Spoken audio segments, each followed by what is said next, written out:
Bonjour à tous, merci de nous retrouver sur Public Sénat. À suivre ce matin sur notre antenne des auditions conjointes de la Commission des affaires économiques et de la Commission du développement durable du Sénat sur la transition énergétique. Parmi les personnalités auditionnées ce matin par les sénateurs, le climatologue Jean Jouzel, prix Nobel de la paix en 2007. Il fait par ailleurs partie du groupe intergouvernemental d'experts sur l'évolution du climat. Ce groupe vient de rendre son 5e rapport dans lequel le climatologue explique que pour limiter la hausse du réchauffement climatique à 2 degrés, seuil au-delà duquel le système risquerait de s'emballer, il faut absolument que les émissions de CO2 commencent à décroître d'ici à 2020. Objectif difficilement atteignable selon le climatologue. Alors tout de suite, direction la salle Médicis pour suivre ces auditions. Bonne matinée à tous. Mes chers collègues, nous sommes heureux d'accueillir ce matin 5 membres du Conseil économique, social et environnemental qui viennent nous présenter 2 rapports, l'un sur l'efficacité énergétique et l'autre sur la transition énergétique. Je salue en particulier Madame Anne-Marie Ducroux, présidente de la section de l'environnement du CESE. C'est la section qui a porté le rapport sur la transition énergétique. Il me paraît très important, mes chers collègues, que les rapports du CESE nous soient présentés. C'est une discussion que j'ai eue avec Jean-Paul Delevoye plusieurs fois déjà. Nous avons eu déjà l'occasion d'avoir la présentation de certains des rapports. Je crois que les relations entre nos 2 institutions mériteraient d'être intensifiées, en tous les cas, par rapport à la qualité des rapports que vous produisez. Je lui ai dit à Jean-Paul, donc je le redis ici devant vous. Je crois qu'on est sur un certain nombre de thèmes, en tous les cas, totalement en phase en plus. Vous avez l'avantage d'avoir une représentation, je dirais, de la société civile, bien plus large que le collège, évidemment, électoral des sénateurs, ce qui vous donne une autre légitimité, j'allais dire. Et donc, je souhaiterais que ceci s'intensifie. Mais je sais que personnellement j'ai un horaire contraint à 11 h, mais Raymond Val, président de la commission de développement durable et de l'égalité des territoires, aménagement du territoire, j'en passe et des meilleurs, sera en mesure de poursuivre la discussion et l'échange si ce n'était pas terminé. Et on vous propose de commencer tout de suite par la présentation du rapport transition énergétique par ces 2 auteurs, Madame Catherine Tissot-Coll et Monsieur Jean Jouzel. Permettez-moi, mes chers collègues, de faire une petite apparition, de présenter mes félicitations à Jean Jouzel pour la distinction qu'il vient d'avoir après, qui est l'équivalent de la médaille Fields, si je peux dire, dans votre discipline. Oui, c'est l'équivalent à peu près, après d'ailleurs un prix Nobel collectif auquel vous participiez.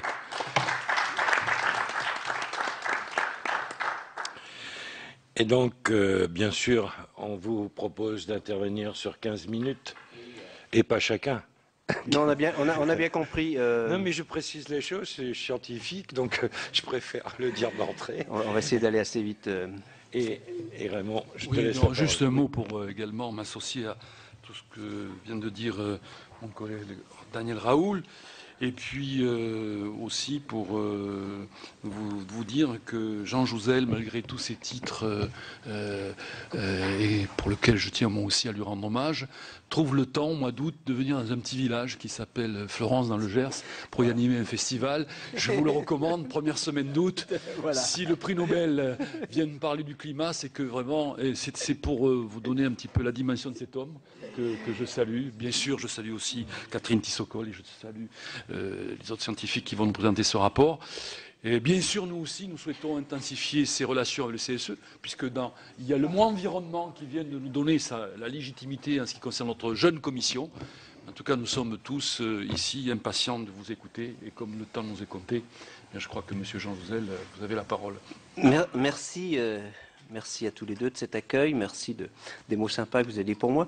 Alors, moi je vous dis simplement que c'est un plaisir, et je crois un plaisir partagé par nous 4, et aussi par Anne-Marie, d'avoir été invité à vous présenter donc, ces 2 avis, la transition énergétique et celui sur l'efficacité énergétique. Je ne sais pas, Anne-Marie, tu veux peut-être dire quelques mots ou... Non. Alors, merci. Alors, donc, je continue. Donc, nous allons présenter ça à quatre mains. Je pense que une présentation générale. D'abord, c'est vrai que disons,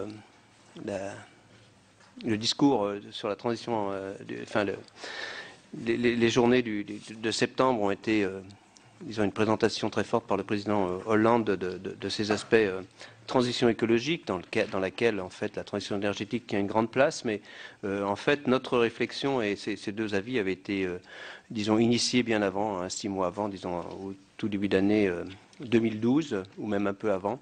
Et donc, ça s'est évidemment placé ensuite à la fois dans ce contexte, disons, de la transition écologique et plus spécifiquement actuellement, je crois aussi que c'est de nature à nourrir la réflexion sur le débat national sur la transition énergétique dans lequel nous sommes également impliqués. Alors, les deux avis, donc, je crois important de rappeler simplement que ce sont des... Bon, on parlerait d'énergie, disons, sans le problème climatique qui me tient à cœur. Il y a beaucoup d'autres aspects qui sont importants, économiques, bien sûr, environnementaux, géopolitiques, sociaux. C'est tout ça qu'il faut avoir en tête. Je veux dire que c'est vraiment, disons, des problèmes multifacettes et c'est évidemment, l'idée de la vie, c'est de traiter ces différents points. Alors, il y a quand même un contexte qui m'est cher, c'est celui du changement climatique. Alors, il y a celui de raréfaction des ressources au-delà, même si, effectivement, les combustibles fossiles, on parle plus de plateaux maintenant que de pics, ça reste quand même des ressources finies, c'est très clair. Et puis, d'une évolution de la demande en énergie, le problème de coût. Et je crois, et c'est un contexte, disons, prévisible d'augmentation du coût de l'énergie que nous avons devant nous. Merci pour la diapo suivante. Je ne sais pas comment ça se passe. Qui peut avancer? Ah oui, moi j'ai rien. Oui, ouais, vas-y, Jackie, je te fais confiance. Alors, le contexte, donc on va aller assez rapidement. Raréfaction des ressources fossiles. Exigence de sûreté de l'industrie nucléaire, c'est vrai que Fukushima n'est pas loin derrière nous, loin de là. Réchauffement climatique, je l'ai redit. Je redis simplement qu'il y a un rapport très fort entre énergie et climat. Les 3/4 de l'augmentation de l'effet de serre sont liés au niveau mondial à notre consommation de combustibles fossiles. C'est très clair. Bien sûr, il y a d'autres composantes, mais il faut bien avoir ça en tête. L'augmentation de l'effet de serre, c'est en majorité, en large majorité, disons, les combustibles fossiles. Nous sommes dans un contexte où il y a des accords internationaux. Malheureusement, disons, les paroles sont très fortes d'un certain sens. On doit tout faire pour maintenir le réchauffement climatique en dessous de 2 degrés. Tous les pays ont adhéré, simplement, personne n'en prend le chemin. C'est très clair que nous savons d'ores et déjà qu'à horizon 2020, nous aurons probablement 10-15% d'émissions en trop pour rester sur une telle trajectoire. Alors, parce que cette trajectoire, c'est un véritable défi. Si on veut, c'est en gros commencer à diminuer nos émissions dès 2020 et les diviser ensuite par 3 au niveau mondial par rapport à, disons, et donc c'est aller vers une société sobre en carbone de façon très claire pour moi et qui, enfin, vu du point de vue climatologue, c'est pas un choix, enfin, c'est pas un choix possible, c'est vraiment un impératif avec, disons, ce défi très fort. Vas-y, Chaki, oui. Je ne sais pas qui c'est qui commande. Voilà, c'est bon.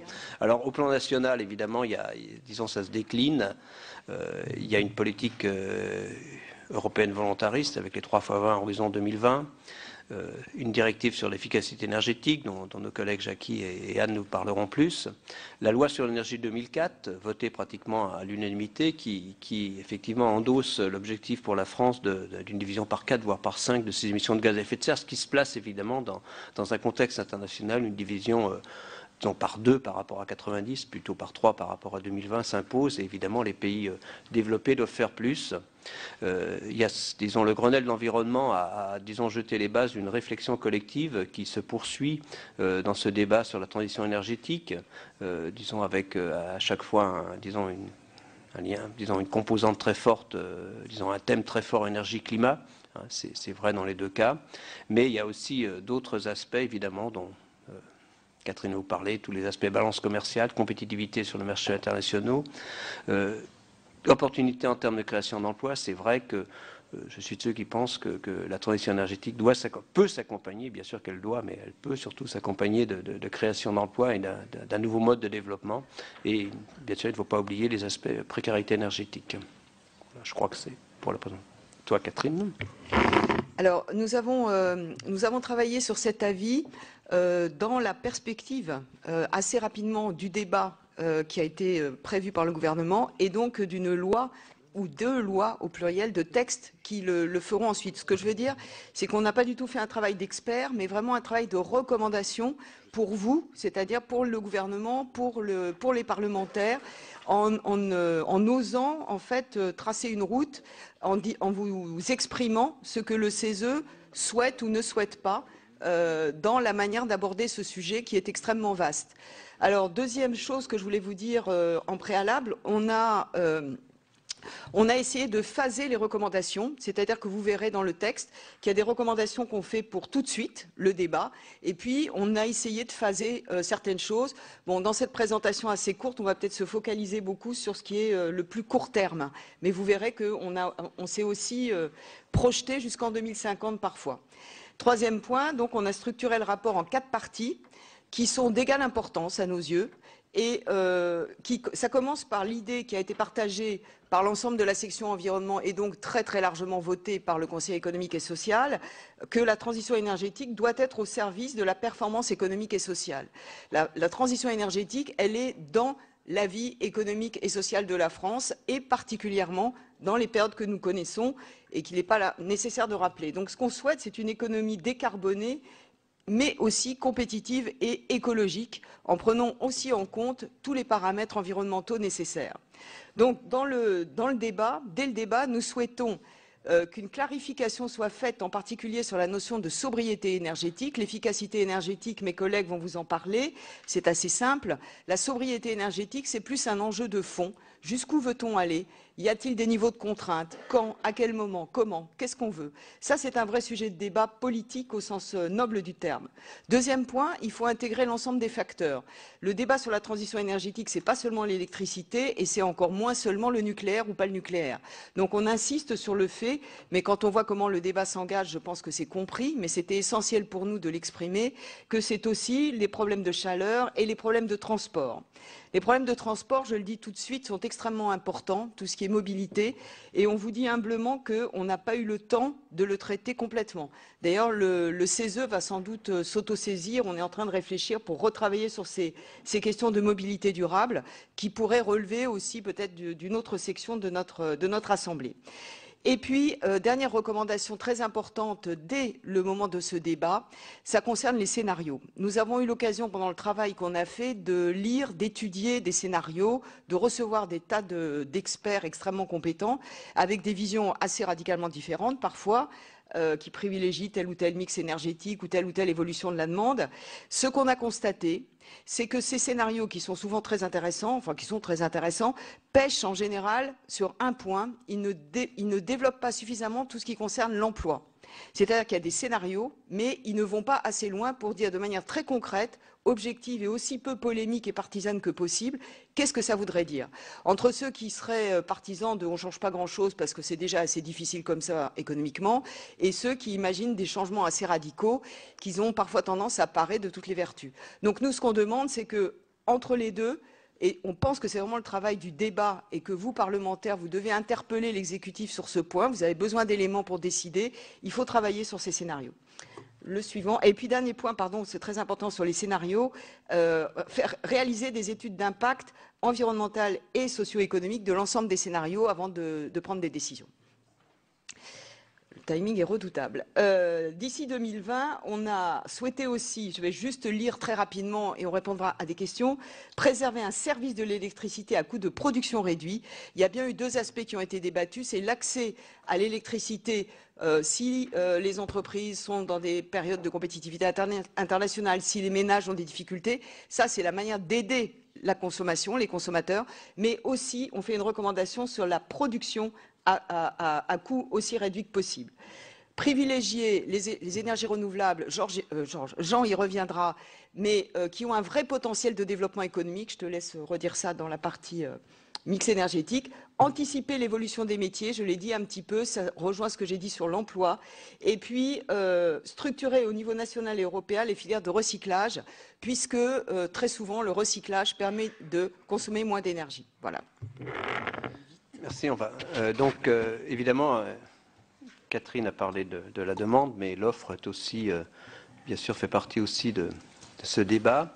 Alors on dit bien que l'offre, c'est pas simplement l'électricité, hein, c'est l'ensemble. Bon, bien sûr, c'est redit de ne pas focaliser sur le nucléaire. Donc, il faut essayer d'optimiser aussi les...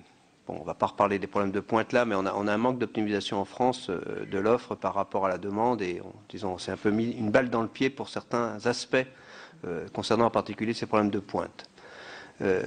Donc, on souhaite vraiment un véritable débat sur le nucléaire. Hein, disons, je pense qu'il faut l'avoir dans le cadre de ce débat sur la transition énergétique. Et puis, de redire que la problématique des transports est très importante. Tu continues? Ouais, on continue là. Ouais, Raymond, on peut y... Ouais. Raymond, il cause, Raymond. Donc, d'ici 2020, en termes disons, de production, de mix énergétique, il faut... on l'a dit, regarder des scénarios qui, effectivement, répondent aux objectifs et aux engagements français, hein, qui sont en fait ceux qui sont très en phase avec les objectifs tels qu'ils sont définis par la communauté scientifique. Sur les énergies renouvelables, concentrer les aides sur vraiment ceux qui sont déjà matures, les énergies qui sont déjà matures. On peut penser à l'éolien terrestre, à la biomasse. Voilà, on a toute une liste. Les problèmes de réseau de transport sont évidemment très importants. Leur modernisation étant tout état de cause nécessaire, enfin indispensable même.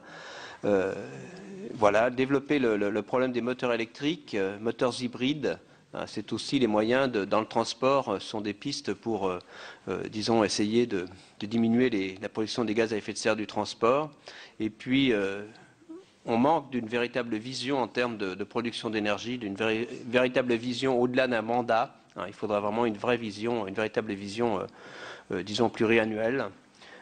Et puis, d'ici 2030, on pense aussi vraiment à cette électrification des transports individuels collectifs et poursuivre le soutien à l'émergence de filières dans ces domaines.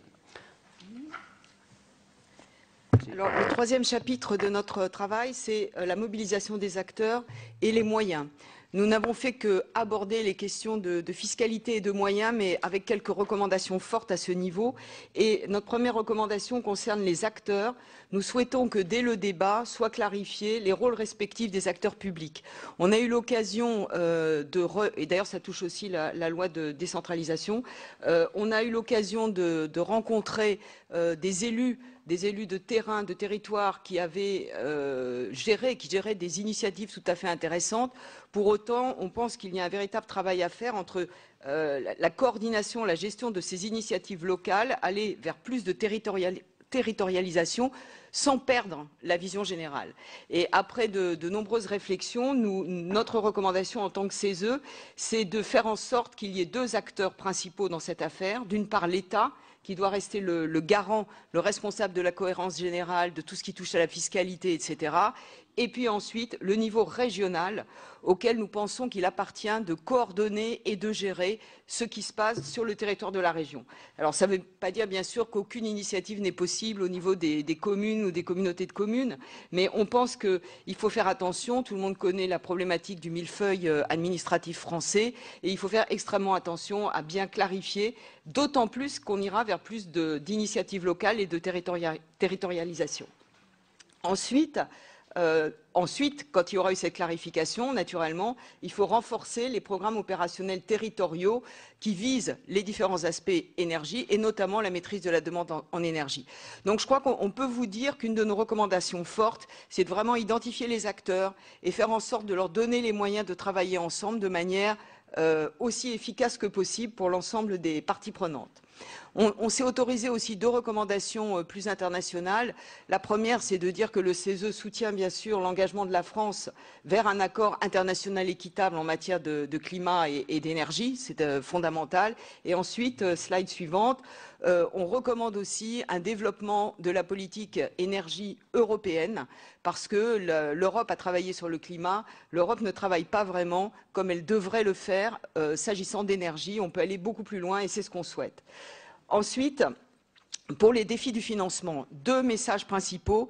Le premier, nous pensons qu'il faut conserver le marché des quotas, mais que c'est vrai qu'il n'a pas bien fonctionné et qu'il faut le revoir et qu'il faut le réguler comme on régule un marché boursier, c'est-à-dire avec une autorité de régulation, etc., tout en lui gardant ses caractéristiques de marché. C'est ça la recommandation.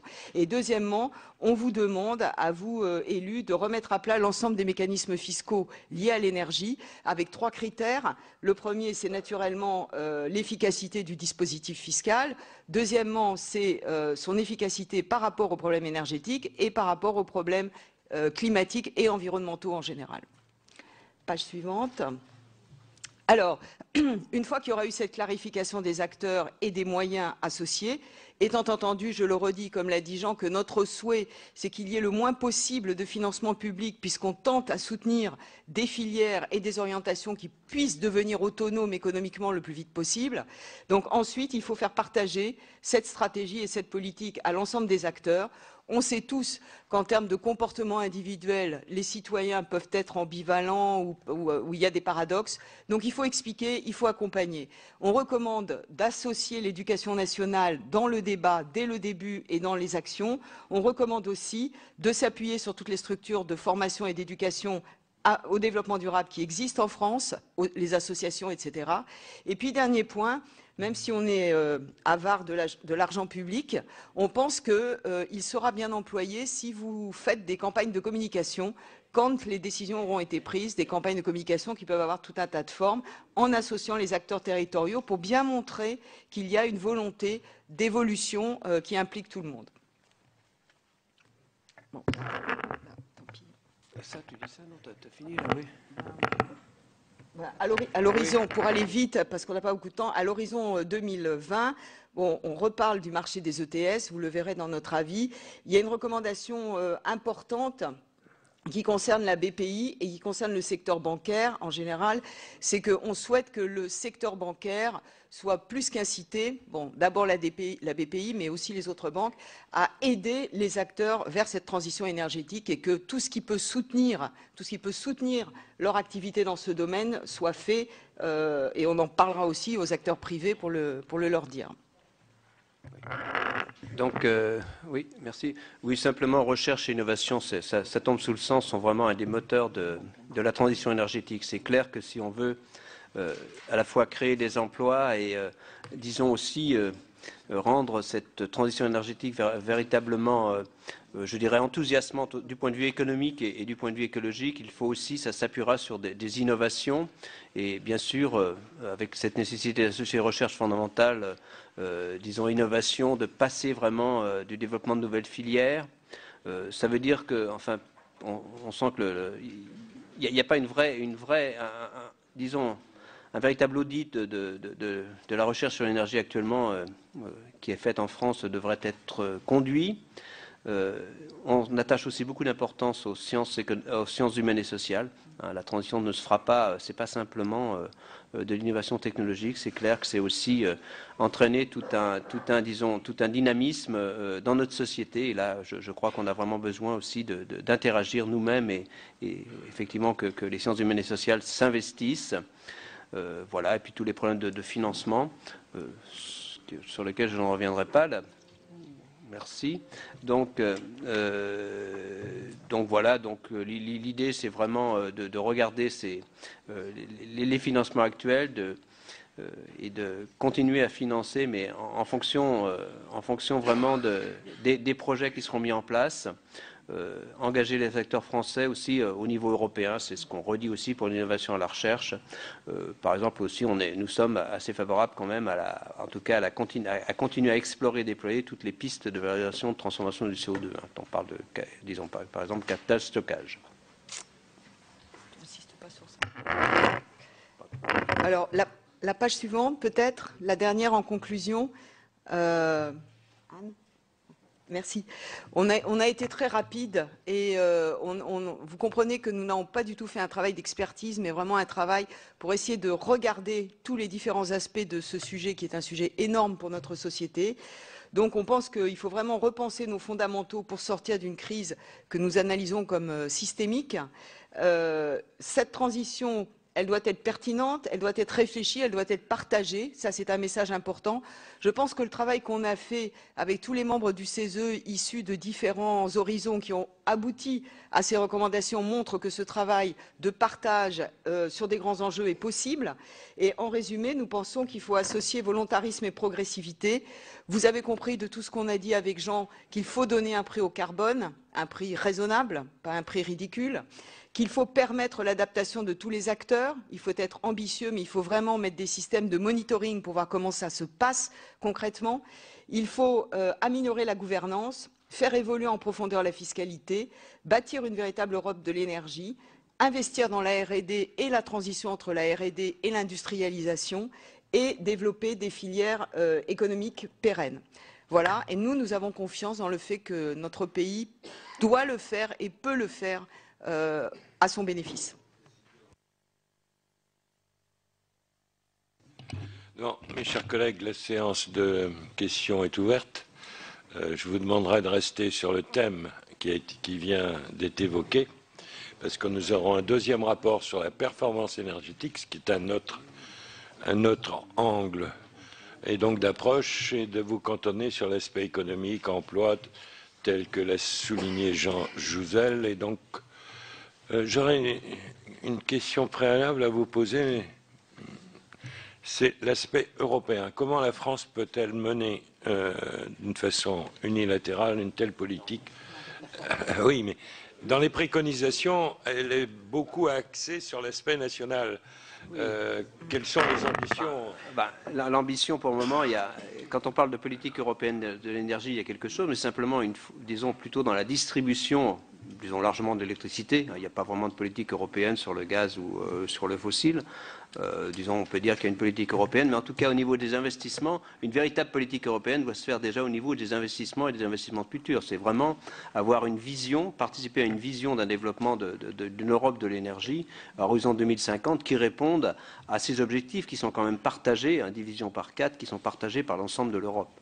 Donc c'est ça. Comment on ne mettra pas ça en place si chacun fait, disons, développe ses systèmes énergétiques dans son coin. C'est vraiment le message. C'est plus au niveau de l'offre. Alors, dans les demandes de parole, le monsieur Teston, le monsieur Lenoir, Courteau, Didier, Mirassou, Berry Debat et Dylan. Donc, en sachant qu'il y a un deuxième rapport derrière, je vous demande d'être très concis, mes chers collègues. Monsieur Teston. Merci, messieurs les présidents, madame, monsieur. Vous préconisez d'accélérer l'électrification des transports individuels et collectifs d'ici 2030. Alors on ne peut qu'être d'accord avec cette orientation. Toutefois, avez-vous mesuré l'impact en termes de consommation électrique de la généralisation de véhicules électriques? J'ai eu l'occasion de prendre connaissance de documents établis par certains économistes qui estiment qu'il faudrait accroître considérablement la production d'électricité pour atteindre cet objectif. La question. Ah, t'as fini. Très bien. Monsieur Lenoir, si vous pouvez... où est-il? Oui. Oh là là, il s'est recentré. Vous me demandez d'être concis, Monsieur le Président, vous aurez satisfaction. 2 points. Ça commence mal. L'aspect européen est majeur, or, constatons-le, c'est un grave échec. L'Europe n'a pas été en mesure de conduire, de définir une politique de l'énergie. Le mot Europe apparaît une fois dans le domaine de l'énergie, c'est dans le mot EPR, enfin dans le sigle EPR. Le réacteur EPR, c'est Europe, c'est européen. Pour le reste, on n'a pas de politique. C'est un premier point. Deuxièmement, concernant le véhicule électrique, l'objection qui est faite peut être combattue. Le problème de la France, c'est la pointe. C'est-à-dire que nous avons une consommation atypique. Or, ce qu'il faut faire, c'est développer la recherche dans le domaine de la conservation, du stockage de l'énergie, et le véhicule électrique est un bon moyen de le faire. Troisièmement, ce sera mon dernier point, la question de la formation est essentielle. Je trouve que nous avons à réfléchir collectivement aux emplois qu'il faut créer, aux formations qu'il faut développer, car dans ce domaine-là, il y a beaucoup à faire. Merci, Monsieur Courteau. Trois questions, Monsieur le Président. Ne pensez-vous pas que le secteur des transports, 130 millions de tonnes de CO2 contre 87 millions de tonnes de CO2 pour le résidentiel tertiaire, a été le grand oublié du Grenelle de l'environnement et qu'il doit devenir une priorité? Deuxième question, le développement des énergies renouvelables doit-il obligatoirement passer par un tarif de rachat attractif? Et que penser de la CSPE actuelle? Faut-il, compte tenu de l'ardoise de ces milliards, je crois, la réformer, élargir son assiette, envisager des financements complémentaires pour les énergies renouvelables? Troisième question, concernant la fiscalité française de l'environnement. Il semblerait que la France soit très en retard par rapport à l'ensemble des pays européens, oui. Fiscalité pas assez verdie, ai-je noté, et trop grand nombre d'exonérations, ce qui m'amène à aborder le problème du financement de la transition dans un contexte de crise qui raréfie l'argent public. Faut-il regarder du côté de la BPI? Bien, vous l'avez dit, je crois, madame.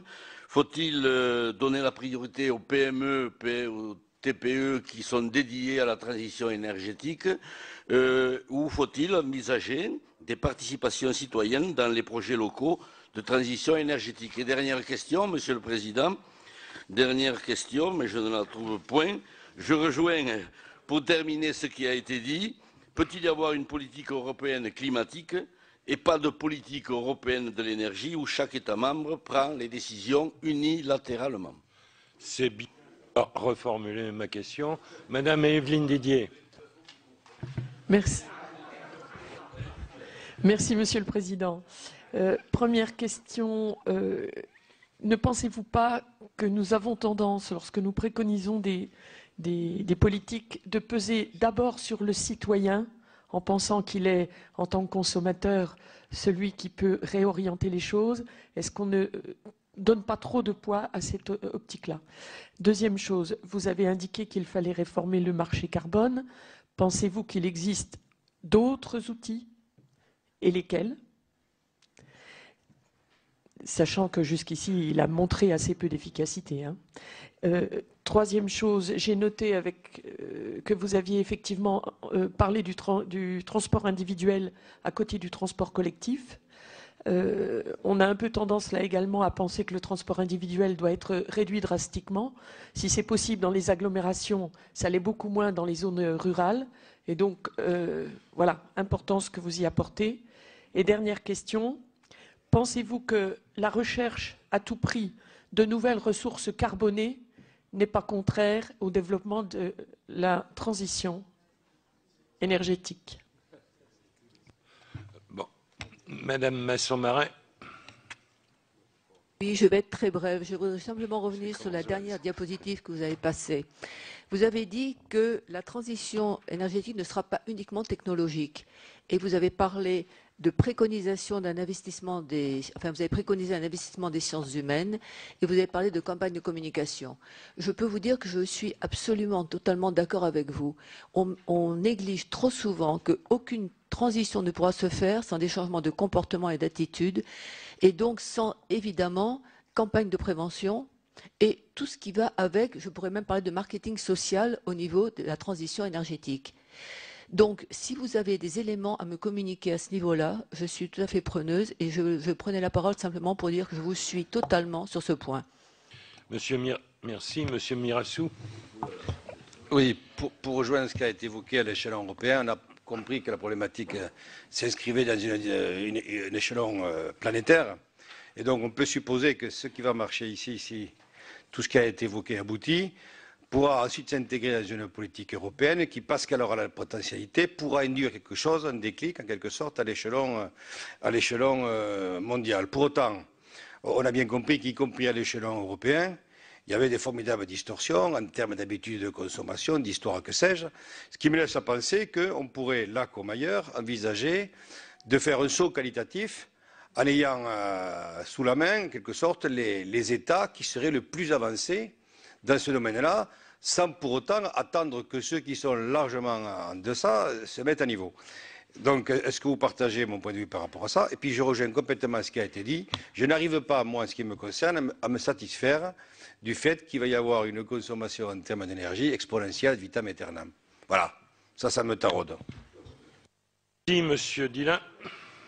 Je vais être très concis, Monsieur le Président, parce que je voulais à mon tour évoquer l'Europe de l'énergie, ou plutôt l'Europe de la transition énergétique qu'on ne voit vraiment pas venir, et en particulier dans les discussions budgétaires actuelles à l'Europe, vraiment. Donc je vais être très rapide. Peut-on rêver d'une sorte d'EADS de la transition énergétique? Ah, c'est une belle formule, ça. Ça vient du corps médical, évidemment. Monsieur Berry-Debat. Oui, ma question touche plus particulièrement la problématique des transports en commun.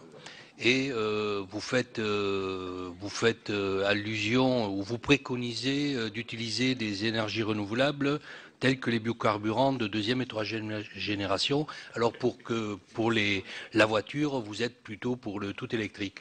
Alors est-ce que vous pourriez développer ça en sachant que les transports en commun, c'est pas simplement des problématiques à l'échelle de grandes villes, mais de villes moyennes, et qu'on se retrouve là je dirais contraint à utiliser, même avec des bus à haut niveau de service, essentiellement des réseaux de bus. Donc comment entrer dans cette problématique au niveau des transports en commun à l'échelle de villes moyennes ou d'agglomérations moyennes? Merci. La parole est au rapporteur. Madame, monsieur. Mesdames et messieurs les sénateurs, d'abord merci de vos questions. Je pense qu'elles nous montrent que ce qu'on vous a exposé ne vous laisse pas indifférent, ce qui nous paraît le plus important. Non, mais vous rebondissez sur de nombreux aspects de notre travail, donc c'est intéressant. Vous les avez réveillés, oui. Je rappelle que nous sommes au CESE, nous ne travaillons pas complètement à plein temps pour le Conseil économique, donc nous reflétons les travaux qu'on a faits. On n'a pas forcément eu le temps d'aller au bout de toutes les expertises, et je pense vraiment que ce que vous dites montre qu'il y a des choses à approfondir au moment du débat et puis ensuite dans les décisions et les textes qui seront faits. Alors, je ne dis pas tout ça pour botter en touche, mais c'est vraiment, vraiment très important. Je retiens de ce que vous nous dites qu'il y a pas mal de questions sur les transports. Alors, on vous a dit qu'on reconnaissait ne pas avoir approfondi le sujet. Donc, on est conscient que c'est un énorme sujet. Le rapport entre transport individuel, transport collectif, les types de carburants, etc. Je ne peux que vous renvoyer à notre avis, où il y a quelques pages un peu plus précises que ce qu'on a dit, mais vraiment, on n'a pas l'ambition d'avoir trouvé toutes les solutions. Sur l'aspect européen, alors vous avez raison, moi je pense que la bonne nouvelle pour vous, élus, c'est que nous, société civile, on vous dit qu'on croit à l'Europe. Dans une époque où on parle de scepticisme, de citoyens qui n'y croient pas, etc. Quand des citoyens de bonne volonté, comme ceux du CESE, travaillent quelques mois ensemble sur un sujet comme ça, ils arrivent immédiatement, qu'ils soient syndicalistes, écologistes, entreprises ou associations de terrain, ils arrivent immédiatement à la question de l'Europe.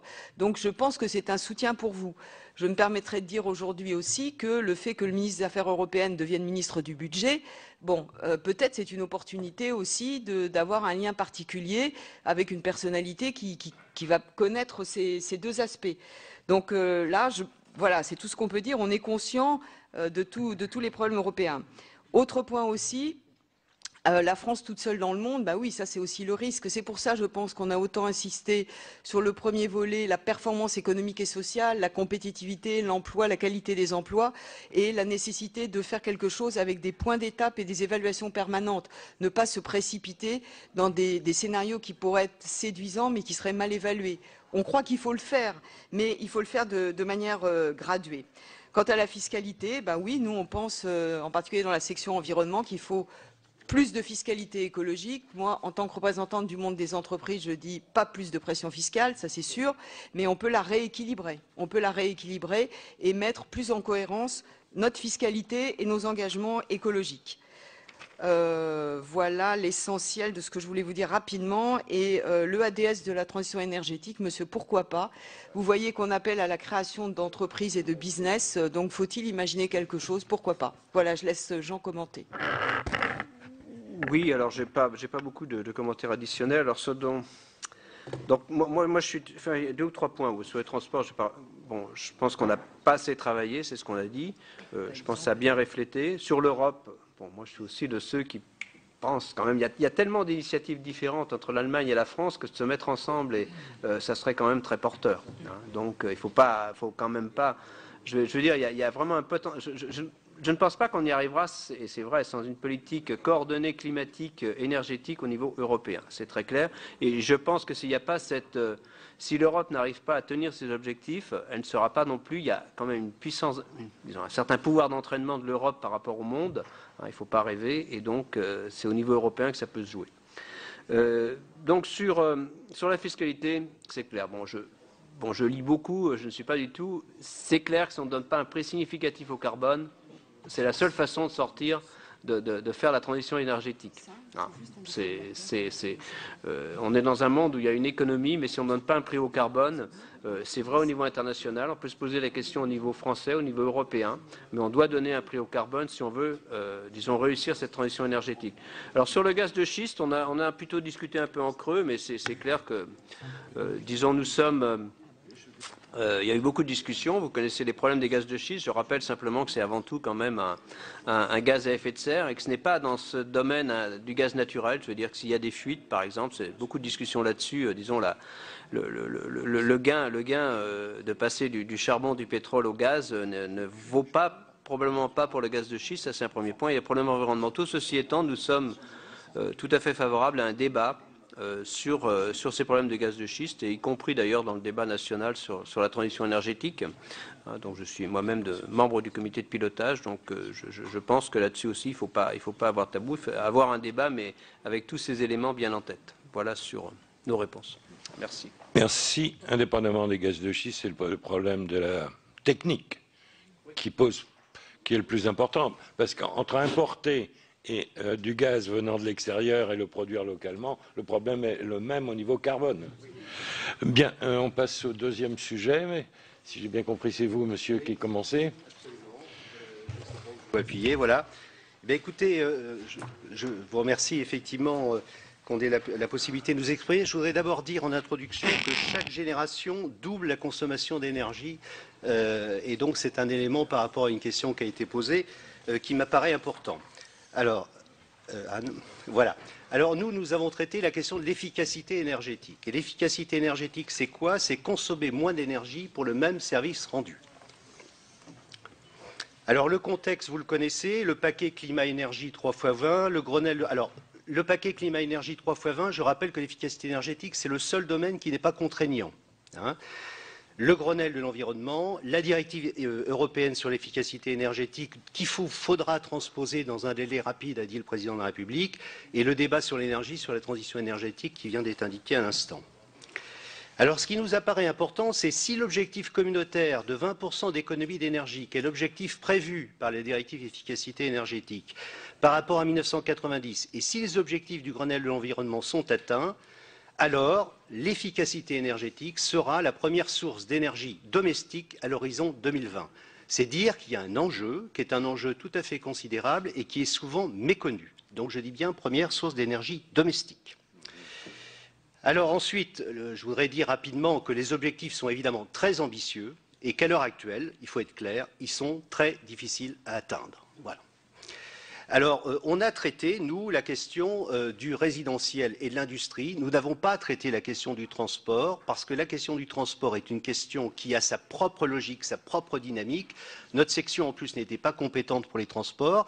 Et nous avons proposé en tout cas au CESE, que le CESE s'empare aussi de la question du transport, parce qu'il y a des questions tout à fait centrales, des questions d'urbanisme, des questions d'étalement urbain, des questions de substitution, ça a été indiqué, de moyens de production à d'autres, qui nous apparaissent devoir être traités.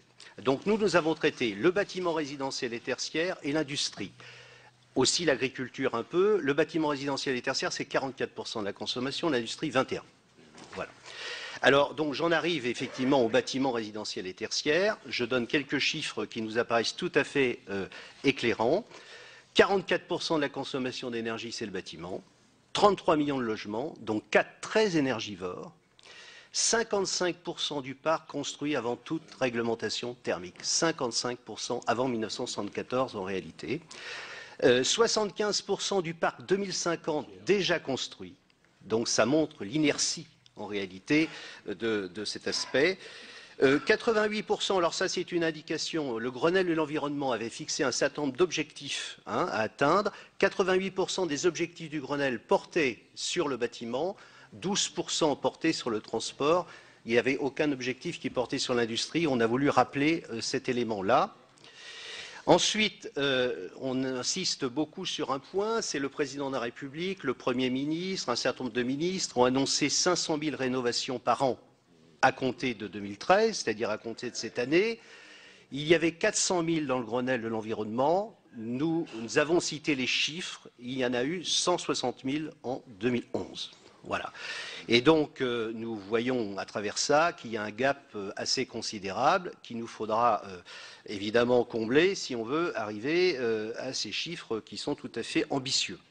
En revanche, nous mettons à côté de ça un volume d'emploi qui nous a été quantifié, alors il y a un peu de difficulté, mais entre 100 à 150 000 emplois qui seraient générés par le fait d'atteindre 500 000 rénovations dans le bâtiment. C'est dire qu'il y a un enjeu qui n'est pas un enjeu mince, voilà. Même si, effectivement, c'est difficile. Alors, nous avons fait un certain nombre de propositions, sachant que notre avis a été voté à plus de 90% des voix, donc qui traduit comment dirais-je, un consensus très large de la société civile par rapport à ces propositions.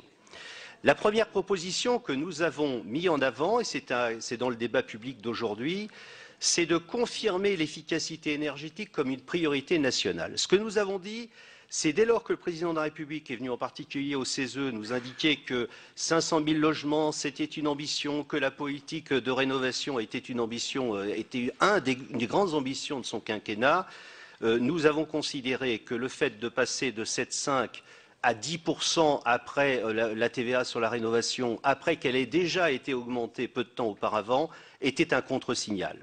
Et nous avons donc proposé, dans ce contexte-là, de baisser la TVA à 5% au titre des biens et services de première nécessité. Nous avons considéré que la fiscalité, eh bien, elle devait se mettre au diapason de l'orientation politique, sinon les acteurs, on aurait déjà un problème de crédibilité de la parole publique et de difficulté pour atteindre les objectifs dont on vient de montrer déjà qu'ils étaient extrêmement éloignés de l'ambition. Nous avons ensuite pointé un certain nombre de questions qui nous apparaissent fondamentales. Un des aspects qui nous apparaît fondamental, c'est la question de la rénovation du tertiaire. Le Grenelle de l'environnement a fixé des objectifs de rénovation du tertiaire, que ce soit public ou privé. Il y a des questions de financement à côté de ça, mais surtout le décret qui doit définir la nature et l'étendue des obligations de travaux qui permettront aux acteurs d'appliquer finalement cette disposition légale, ce décret n'est toujours pas sorti. Résultat, les acteurs sont dans l'incertitude. Résultat, c'est que les acteurs ne s'engagent pas de peur que les travaux qu'ils vont faire ne soient pas suffisants au regard du décret à sortir. Ce décret, il devait être sorti depuis 2010. Il n'est toujours pas sorti et nous avons beaucoup attiré l'attention des ministres concernés pour dire si vous voulez que la profession, si vous voulez que le bâtiment s'engage là-dedans, eh bien il faut aussi que les collectivités publiques, parce qu'il y a du tertiaire public et il y a du tertiaire privé, eh bien s'engagent et que pour s'engager, il va falloir définir exactement ce qu'on veut. Il y a un débat sur le degré d'ambition de ces normes, mais nous disons, ce qui était maintenant important, c'est d'arrêter un débat pour savoir s'il faut faire plus ou moins, c'est de sortir le décret de telle façon que le mouvement en faveur de la rénovation se fasse. Nous avons une deuxième proposition qui est une proposition que nous avons découvert au fil de nos travaux, c'est développer l'efficacité active. C'est-à-dire qu'en fait, tous les travaux jusqu'à présent sont faits sur la réhabilitation des bâtiments. Or, il y a avec les moyens électroniques. Nous avons des leaders mondiaux comme Schneider, par exemple, qui offrent des possibilités d'avoir des réductions d'économie d'énergie avec des coûts moindres et avec une efficacité extrêmement sensible. Les chiffres qui ont été donnés par la profession sont des chiffres tout à fait conséquents, de l'ordre de 20% d'économie d'énergie. Alors, dans notre esprit, soyons clairs, ça ne se substitue pas aux travaux sur la rénovation du bâti, c'est du plus. Mais ça n'avait pas été pris en compte et on s'aperçoit qu'il y a une amélioration de technique en réalité, qui est de plus en plus important. Et j'ai vu que Schneider faisait actuellement, dans le cadre de la transition, un certain nombre de débats sur ce sujet-là. Et ça, c'est quelque chose que nous avons découvert et qui nous apparaît important. En plus, on a un leader mondial, donc voilà un élément important.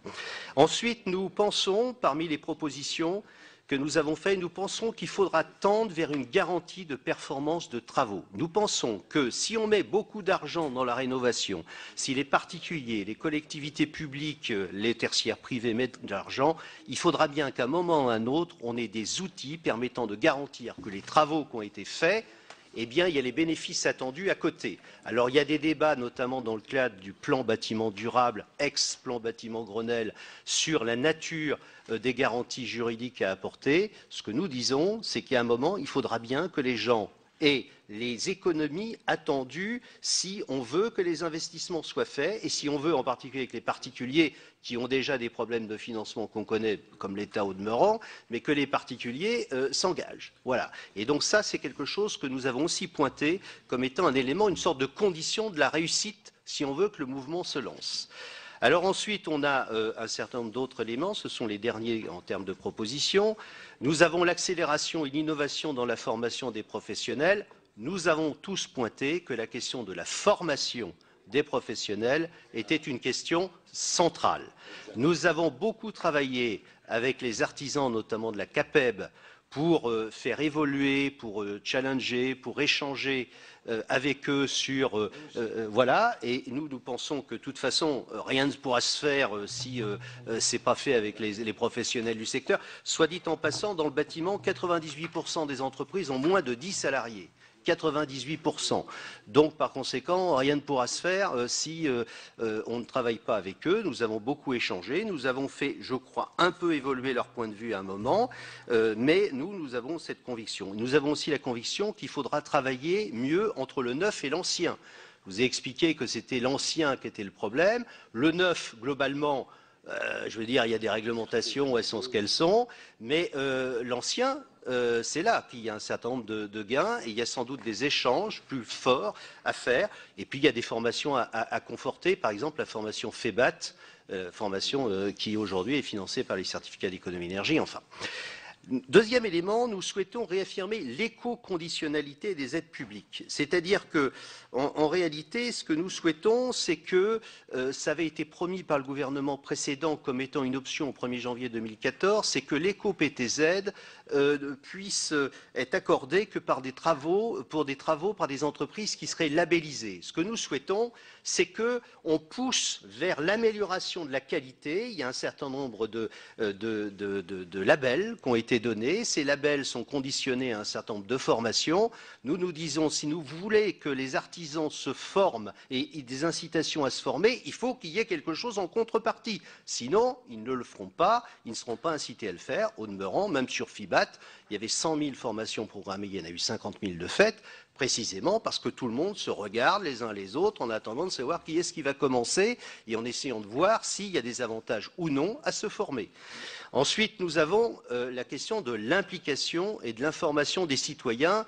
Je rebondis sur ce qui a été dit un peu tout à l'heure. D'abord sur le comportement, et ça a été évoqué par certains d'entre vous, donc je n'y insiste pas. Mais il y a des éléments qui nous apparaissent importants sur la question des compteurs communicants. Nous avons une proposition sur la table que le gouvernement précédent avait décidé la généralisation, mais il y avait une question de financement. Mais le gouvernement actuel a aussi décidé la généralisation. Pardon ? Excusez-moi. Voilà.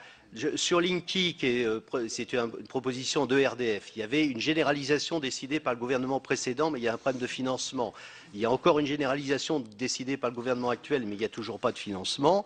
Donc la question se pose sur cet élément-là. Il y a des tests qui ont été faits pour savoir dans quelles conditions les citoyens usagers, consommateurs pourront être mieux associés. Je crois que c'est important. Il y a aussi des possibilités dans le gaz, parce qu'il y a un projet pour les 11 millions d'usagers du gaz, je me dépêche. Ensuite, élément suivant, il y a la question de l'individualisation des charges de chauffage dans les logements collectifs. J'attire votre attention sur le fait que la directive européenne qui vient d'être votée qui vient de rentrer en vigueur, prévoit qu'à l'horizon 2017, cela devra être généralisé, sauf contraintes tout à fait particulières. Voilà, ça date effectivement depuis 15 ans. Il y a 10% aujourd'hui de charges de chauffage qui sont individualisées. Je crois que parmi ce que vous devrez avoir en tête sur la transposition de la directive, il y a cet élément qui nous apparaît tout à fait important.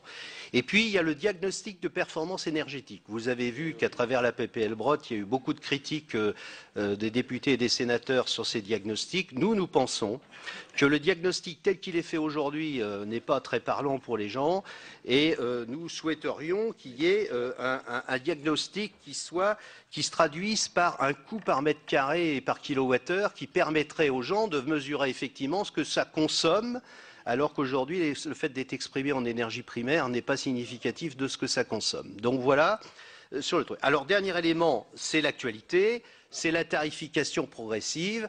Alors là, je suis sur des pincettes. Je dois dire que, voilà, notre conseil a dit deux choses. La première chose, c'est que nous avons des désaccords entre nous sur le fait de savoir si la tarification progressive est quelque chose de positif, certains pensant que c'est positif, d'autres pensant que c'est négatif, y compris d'ailleurs entre co-rapporteurs. Mais en revanche, nous sommes tous d'accord pour dire que le mécanisme tel qu'il a été adopté, qui est soumis au Conseil constitutionnel, n'est pas un instrument de justice sociale. Voilà, voilà, Monsieur le Président, ce que nous avons dit. Je pense que sur le diagnostic que vous posez, nous étions en phase, quels que soient les bancs de notre Assemblée. Donc on continue. Alors pour continuer sur ce thème, parlons un peu financement. Quelques chiffres, si on a un objectif de 500 000 logements par an, à raison d'en moyenne 20 à 30 000 euros par rénovation, ça fait 10 à 15 milliards d'euros par an. L'État finance aujourd'hui 2 milliards et le coût de l'énergie va continuer à augmenter. Je reprends aussi certains éléments. Le prix du carbone n'est pas incitatif à faire de l'efficacité énergétique et un certain nombre de choses qui font qu'il n'y a pas tellement d'incitation aujourd'hui à faire de l'efficacité énergétique. Alors, quelques propositions. Tout d'abord sur la BPI, puisque la BPI existe, on en parle beaucoup, mais on voudrait absolument que les entreprises intervenant dans l'efficacité énergétique ne soient pas oubliées et soient vraiment reçoivent une part, en tout cas une part significative des investissements puissent être fichés là-dessus. On l'a vu, je vous rappelle le chiffre de dire que si on atteint les objectifs, c'est la première source d'énergie domestique, ça vaut le coup d'investir pour y arriver. La deuxième chose, c'est le tiers investissement. Le tiers investissement, c'est pas encore complètement mis en place, enfin très développé. Il y a des expérimentations à des niveaux régionaux et locaux, mais il semble qu'il y ait quand même un potentiel. Alors ça réglera pas tout, le tiers investissement, mais tant dans le privé que dans le public. Le tiers investissement, si on prend en compte le tiers investissement, je le rappelle, enfin au cas où, mais c'est le fait que certains investissent pour voilà, un compte de tiers. Donc, si on intègre la valeur verte des bâtiments, si on intègre un certain nombre de choses, il y a des intérêts forts à ce qu'il puisse y avoir une rentabilité sur du tiers investissement. Là-dessus, il y a des expérimentations qui ont été faites et sur lesquelles on peut. Je pense que c'est un des. On avait intitulé notre paragraphe innover là-dessus. Je pense que c'est vraiment le secteur sur lequel il faut absolument innover, sur lequel on n'est pas allé du tout au bout des expérimentations. Alors les certificats d'économie d'énergie, évidemment, c'est un énorme sujet puisque c'est un gros sujet sur l'efficacité énergétique. Il y a eu beaucoup d'intérêt sur le certificat d'économie d'énergie. Ça a permis de calculer ce qu'il y avait comme efficacité énergétique possible pour certains types de travaux, pour certains matériaux, etc. Aujourd'hui, force est de reconnaître que le mécanisme devient compliqué, c'est le moins qu'on puisse dire, et peu compréhensible par les acteurs. Donc, nous, il nous apparaît, et au-delà de ça, peu transparent, et avec des frais de gestion absolument énormes. On nous a parlé de 30 à 40% de frais de gestion pour les certificats d'économie d'énergie. Notre recommandation était de dire qu'il ne faut pas supprimer les certificats d'économie d'énergie, mais qu'il nous semblait important de ne pas les démultiplier, et en tout cas de recentrer les certificats d'énergie sur un certain nombre de programmes ou d'actions très spécifiques qui permettraient de faire effet de levier et qui permettraient d'être compréhensibles. Dans le B2B, par exemple, il y a des intérêts forts, hein, mais il y a vraiment un besoin important. Il y a trop d'opportunités et trop d'opportunisme sur ces certificats d'économie d'énergie pour que, à terme, ça soit réellement efficace.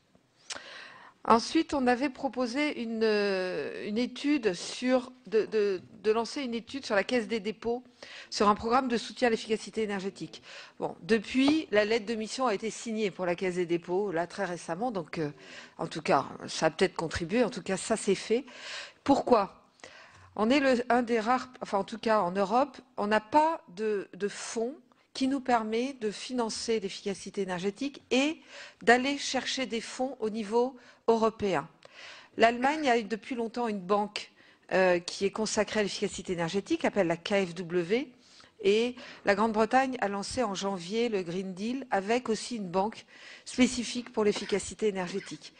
Donc la proposition qui était sur le tapis et qui a besoin d'être approfondie par la caisse, la CDC Climat en l'occurrence, c'était de créer un fonds dédié à l'efficacité énergétique qui permette de faire effet de levier, c'est-à-dire qu'il soit à la fois, ils prennent part une partie des fonds des certificats d'économie d'énergie pour pouvoir faire levier sur les marchés et en particulier aller au niveau européen chercher des fonds qu'aujourd'hui on n'a pas capacité en France à aller chercher. Il y a 60 milliards qui sont prévus au niveau européen sur l'efficacité énergétique et on n'a pas la capacité d'aller les chercher.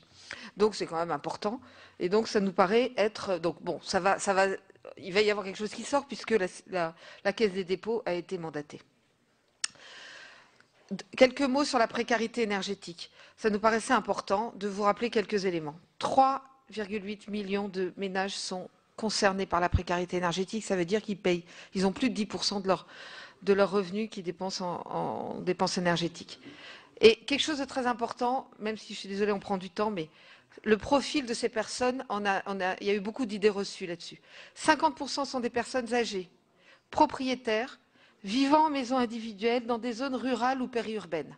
Donc c'est absolument important d'avoir ça en tête. Pour la précarité énergétique, qu'est-ce qu'on a proposé ? Tout d'abord, lancer une concertation immédiate pour intégrer la performance énergétique dans les critères de décence pour la location des logements.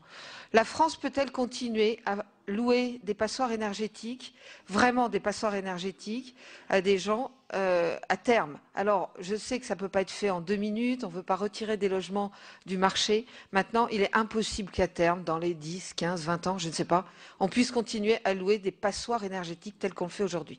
Donc nous, il nous semble absolument primordial que ça rentre dans les critères de décence. Généraliser une aide de chauffage pour toutes les énergies. Aujourd'hui, les énergies gaz et électricité ont des aides au chauffage. Le fuel toutes les autres énergies n'ont rien. Ce qui veut dire que si je reprends mes 50% de personnes qui sont en précarité énergétique et qui sont donc dans des zones périurbaines, rurales, elles n'ont pas forcément accès à ces énergies de ville, entre guillemets, enfin, entendez-moi. En tout cas, donc il y a une réelle inégalité aujourd'hui, une réelle inégalité sur l'aide au chauffage qui n'est pas du tout, voilà, pourquoi il y a des énergies qui ont des aides et pourquoi il n'y en a pas. Donc ça, on l'a pointé de façon assez forte et de façon concertée dans notre avis. Dernier point, ça sera une seule slide sur l'industrie. L'industrie, c'est 21% de la consommation d'énergie. Il y a déjà beaucoup de choses qui ont été faites sur l'industrie, parce qu'évidemment, ça rentre dans leur compte. Mais ça fait partie aussi des idées reçues. Il y a beaucoup de choses qui ont été faites sur la consommation d'électricité, dans les usines, etc. Quand on parle de process de l'industriel, là, c'est beaucoup moins approfondi. Et il y a des gisements énormes. L'AIE l'a très récemment pointé. Alors, juste un point très important sur l'industrie, qui mérite d'être notée. Il y a une directive éco-conception européenne qui existe depuis longtemps. Et il y a une initiative qui est suffisamment rare pour pouvoir être notée. Il y a eu l'année dernière une coalition entre des industriels et des ONG environnementales pour réclamer à l'Europe d'accélérer et de renforcer les normes d'éco-conception des produits en Europe. Ça nous paraît important parce que parfois il y a des idées reçues en disant que les industriels bloquent, ne veulent pas aller avoir des normes plus importantes. Enfin, ça peut être entendu. Là, c'est eux qui le demandent, d'aller plus loin et plus rapidement. D'abord parce qu'évidemment, c'est une capacité d'avoir un intérêt compétitif, en tout cas un intérêt sur le sol européen. Et évidemment, donc de préserver les entreprises et les emplois. Et évidemment, pour les ONG environnementales, ça a un énorme potentiel en termes de consommation d'énergie et de CO2. Voilà, pour vous donner notre conclusion, désolé, on a été long, l'efficacité énergétique, c'est un réel marché du futur, on en est persuadé, et ça dépendra de la volonté des acteurs, des pouvoirs publics et de la société tout entière. Je vous remercie. Merci beaucoup. Simplement, par rapport à ce qui avait été évoqué tout à l'heure concernant le bâtiment, nous avons auditionné effectivement la FFB, la CAPEB, et avec un discours un peu musclé d'ailleurs de la part de la CAPEB, je ne suis pas sûr qu'il n'y ait pas une relation là aussi, une corrélation en tous les cas entre l'annonce d'ordonnance concernant le logement et le discours un peu dur de la CAPEB devant nos commissions. En tous les cas sur la TVA, etc. Là, il y a une coïncidence de dates qui sont peut-être fortuites. Simplement. Oui, mais concernant le fameux décret, concernant les normes, c'est vrai qu'il y a une urgence et que c'est un cercle vicieux qui est en train de se mettre en place, c'est que le bâtiment et la CAPEB, etc., attendent évidemment pour former leurs futurs employés et ils se refusent pour le moment à les embaucher parce que ne connaissant pas les profils exacts.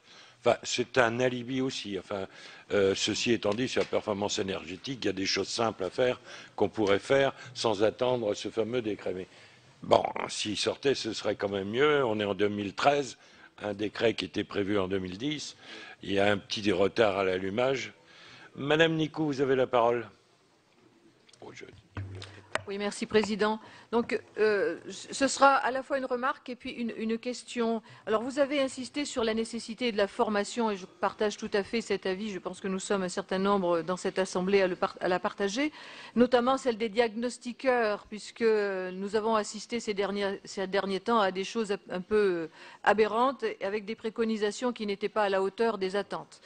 Et en ce qui concerne la formation des artisans, et des professionnels en général du bâtiment, je crois qu'il y a une véritable nécessité de je ne vais pas dire reformater, mais de revoir la formation initiale. Parce que si l'on pérennise ce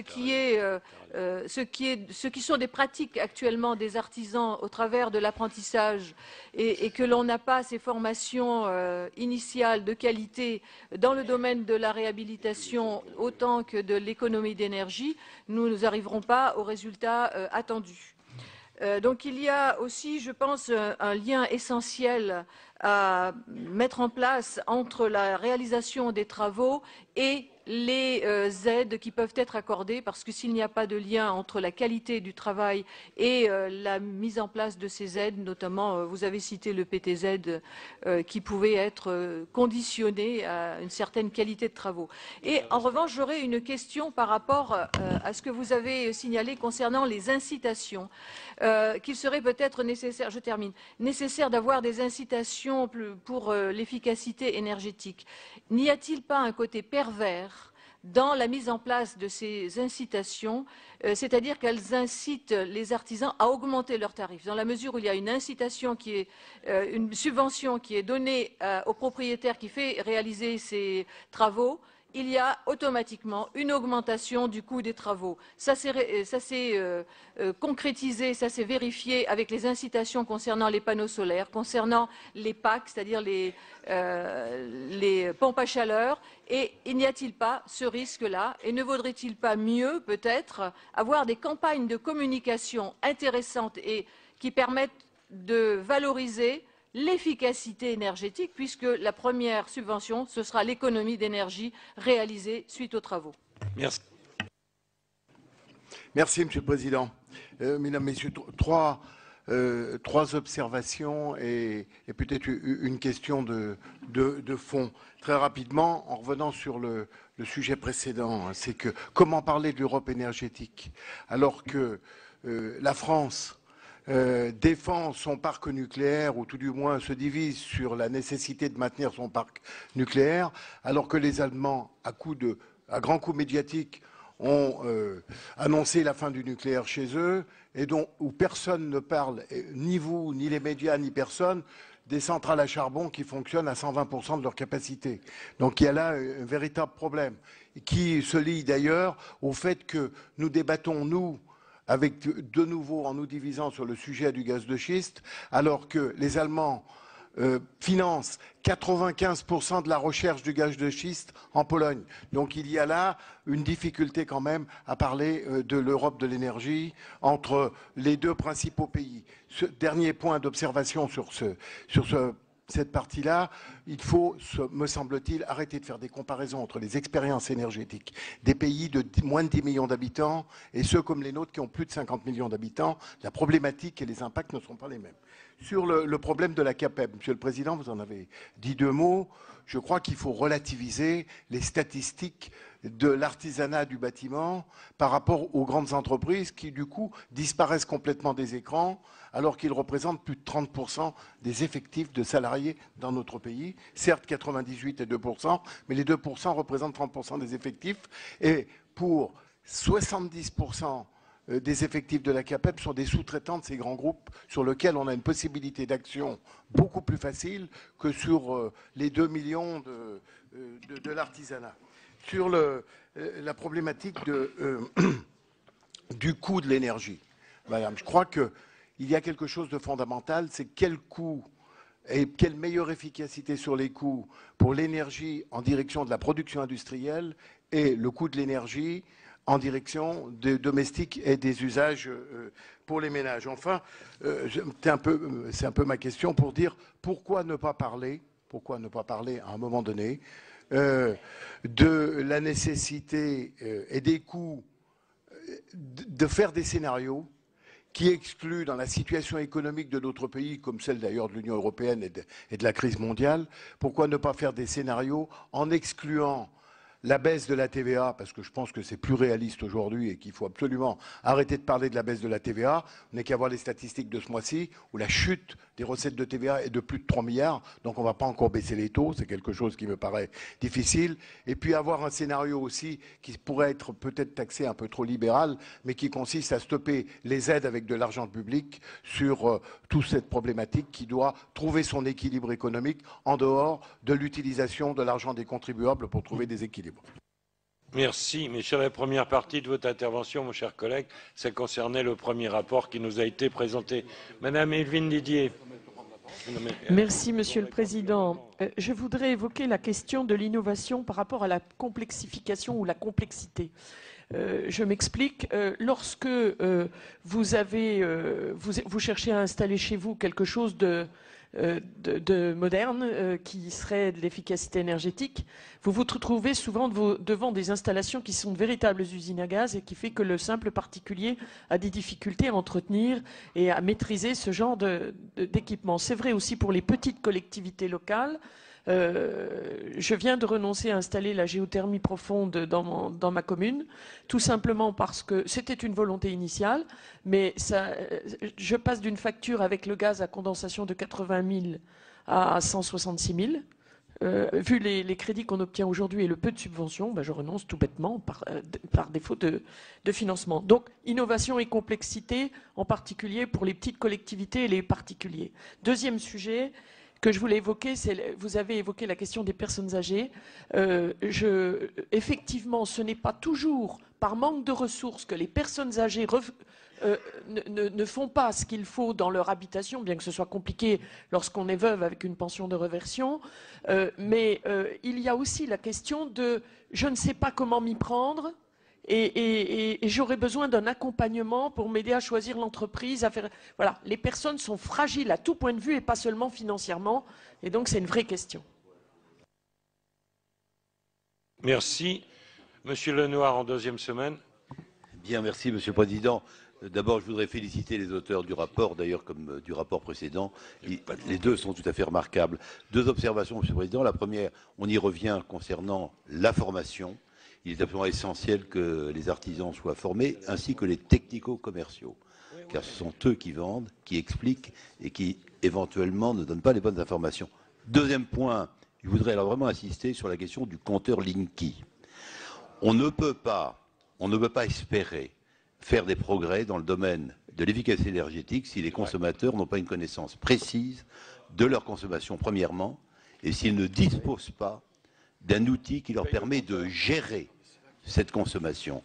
Nous avons produit avec mon collègue et ami Ladislas Poniatowski un rapport à la demande du président du gouvernement sur le compteur Linky. Notre conclusion était très positive. A été posée la question du financement. Alors, ce qui avait été dit à l'époque, je ne pense pas que ce point ait connu une modification.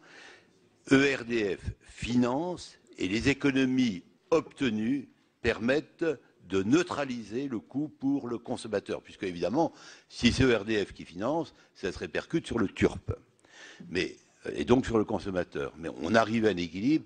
Moi, je trouve qu'aujourd'hui, alors que le gouvernement précédent, c'est vrai, avait hésité dans une période quasiment électorale à lancer le produit, je trouve qu'aujourd'hui, il faut impérativement que le compteur Linky démarre, soit généralisé, sans compter son impact en termes d'emploi pour ce qui est sa fabrication et sa référence au plan mondial. En tous les cas, par rapport à si on veut maîtriser les effets de pointe, etc., et par rapport à ce que vous avez évoqué, Madame, concernant la tarification progressive, ce ne sera accepté que si les consommateurs maîtrisent réellement leur consommation. Monsieur Courteau, également récidiviste. Oui, moi je n'ai pas de questions, Monsieur le Président, j'ai juste quelques remarques. Crise économique, énergie plus chère, plus rare, menace de changement climatique, facture pétrolière, 64 milliards, soit 90% du déficit du commerce extérieur. Bref, effectivement, nous sommes bien obligés de repenser nos modèles et nos comportements, ça c'est clair. J'y vois deux autres raisons supplémentaires. C'est que le plus grand gisement d'énergie en France, c'est celui des économies d'énergie. Et que l'énergie la plus propre, ben oui, c'est bien celle qu'on ne consomme pas. Deuxième raison, nous avons là une formidable possibilité de créer nombre d'emplois, notamment dans la rénovation des bâtiments. Et par les temps qui courent, je vois que c'est une priorité compte tenu de, justement, la facture pétrolière. Mais, question des transports. Question des transports. Oui, non, mais on parle d'économie d'énergie. Les transports, c'est combien? Mon cher collègue, je crois savoir que les rapporteurs, qu'ils soient à droite ou à gauche géographiquement parlant, nous ont dit que le transport était pour le moment en stand-by vis-à-vis du Conseil économique, social, et donc ils y reviendront sans doute sur un rapport spécifique. Oui, bon. Donc ça veut dire que je ne peux pas m'exprimer sur les transports. Alors, je vais passer à autre chose. Je crois que, de toute façon, en matière d'économie, oui, c'est effectivement... En matière d'économie, d'énergie et d'efficacité énergétique, je vois qu'il faudra du courage politique, beaucoup de volonté politique, mais aussi beaucoup de pédagogie pour que certains comportements ou certaines transformations soient acceptés socialement. Je pense qu'il faudra aussi des politiques énergétiques stables sur le long terme, contrairement à ce que l'on a connu par le passé, car la visibilité devra être totale concernant les politiques concernant l'efficacité énergétique ou les économies d'énergie, qui ne doivent pas changer tous les 6 mois. Enfin, vous avez parlé de précarité énergétique. Effectivement, nous sommes conscients de ce problème, conscients également des inégalités dans l'accès à l'énergie. Je signale tout de même l'extension des tarifs sociaux à 8 millions de personnes pour les personnes qui consomment de l'électricité ou du gaz, certes, et je reconnais que pour les autres, effectivement, il y a un problème, mais je crois me souvenir que la ministre de l'écologie et de l'énergie avait bien précisé que ce problème-là serait traité dans le cadre de la grande loi sur la transition énergétique. Merci, Monsieur Mirassou. Dernière, et je donnerai la parole au rapporteur. Dans la ligne directe de ce qui vient d'être évoqué par notre excellentissime collègue Courteau. Oh là là. On a évoqué tout à l'heure un problème comportemental. Là, je vois efficacité énergétique tributaire de l'avancement de la société. Et moi, je me demande comment vous arrivez à calibrer le volet pédagogique indispensable pour qu'il n'y ait pas à un moment donné une rupture entre ce que j'appellerais l'élite intellectuelle avancée, qui au passage a les moyens de se prémunir en anticipant peut-être par rapport aux autres sur l'accessibilité au compteur Linky ou autre, et ceux qui, au bout du bout, soit parce qu'ils n'ont pas la possibilité financière de faire un saut technologique, et en même temps qu'on enferme souvent un peu dans une forme de fatalisme, avec aussi au passage de temps en temps une connotation moraliste. Parce que celui qui a la voiture de 15 ans, diesel, qui pollue, ben, il aimerait bien avoir la voiture hybride, sauf qu'il n'a pas les moyens de se l'acheter. Raison de plus donc pour ne pas le pointer du doigt. Donc là c'est un peu politique ce que je dis, mais moi j'insiste sur le fait qu'il ne faut pas qu'il y ait une fracturation dans la société où on dise qu'à terme il y a ceux qui pourront, pour de multiples raisons, et puis ceux qui ne pourront jamais. Et moi, je suis là pour défendre ceux qui sont susceptibles de pouvoir, même sur l'esprit, qui ne pourront pas. Merci, Madame la rapporteure.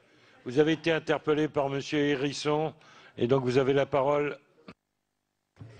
Merci, Monsieur le Président. Donc, pour Monsieur Hérisson, je voulais simplement dire que, en tant que rapporteur, nous nous félicitons de votre intervention parce que ce que vous souhaitez, on pense que c'est beaucoup ce qu'on a mis dans notre avis, à savoir en particulier qu'il faut être extrêmement économe des deniers publics dans toute cette affaire de transition énergétique et les utiliser à bon escient, qu'il faut effectivement favoriser le plus possible des filières économiquement viables et qu'il faut faire, avant toute décision, toutes les analyses socio-économiques et environnementales nécessaires pour bien équilibrer les décisions. Voilà, donc je vous remercie de votre intervention.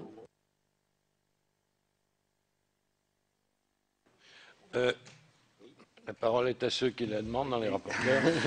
Merci, Monsieur le Président. Avec Anne, on veut vous remercier aussi beaucoup de l'intérêt que vous avez porté à nos travaux. On a bien conscience qu'on a pointé un certain nombre de questions et un certain nombre d'entre elles demeurent pas avec les réponses tout à fait satisfaisantes. Alors, je vais essayer de répondre avec Anne sur un certain nombre de points. Bon, il y a des questions sur la formation dont on a dit qu'elles étaient centrales, qui sont posées, avec deux sous-ensembles. La question des diagnostiqueurs est une question tout à fait à part. Je crois que le gouvernement a publié un texte qui rentre en application au 1er janvier 2013, qui renforce. Il y avait des choses tout à fait étonnantes. On pouvait faire un diagnostic à distance sans s'être déplacé. Bon, ben, ça, c'est des choses plutôt de bon sens qui ont été corrigées. Donc, je pense qu'il faudra, parce que là, il y avait quand même un certain nombre de mesures réglementaires qui existaient, qui étaient tout de même, pour le moins, très peu exigeantes. Bon.